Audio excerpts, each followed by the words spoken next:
শনিবার আইএসএল এর সেমিফাইনালে মোহনবাগান এবং মুম্বাই সিটি এফসি মুখোমুখি হচ্ছে। দ্বিতীয় সেমিফাইনালের পর ফাইনালের রূপরেখা তৈরি করতে এফএসডিএল এর শীর্ষকর্তারা যা আলোচনা করেছেন তাতে দেখা যাচ্ছে 2500 মূল্যের ভিআইপি টিকিট ফাইনালে বিক্রি হবে না, কারণ মুম্বাই থেকে এক ঝাঁক বিশিষ্ট অতিথি সেদিন মাঠে উপস্থিত থাকবেন। দলের অন্যতম মালিক রণধীর সিং এবং আলিয়া ভাট সোমবার গ্যালারিতে উপস্থিত ছিলেন। এফএসডিএল চেষ্টা করছে ফাইনালকে বর্ণাঢ্য করতে, তাদের কলকাতায় নিয়ে আসার জন্য। নীতা আম্বানি এফএসডিএল এর চেয়ারপারসন, তিনি উপস্থিত থাকবেন। মুম্বাই থেকে বিভিন্ন বিনোদন জগতের আরও কিছু বিশিষ্টজনকে আসতে দেখা যেতে পারে।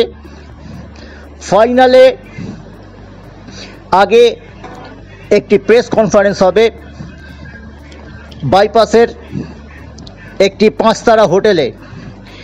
টিকিটের দাম কত সেটা নিয়ে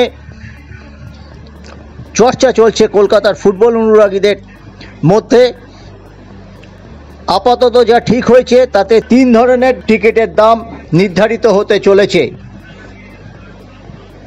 টিয়ার 1, টিয়ার 2 এবং টিয়ার 3।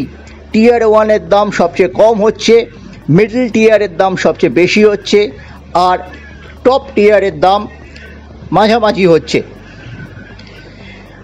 সল্টলেক পুলিশ কমিশনারেটের সঙ্গে দুপুর 1টায় মিটিং রয়েছে, তারপরেই অনলাইনে টিকিট বিক্রি শুরু হয়ে যাবে সন্ধ্যের মধ্যে।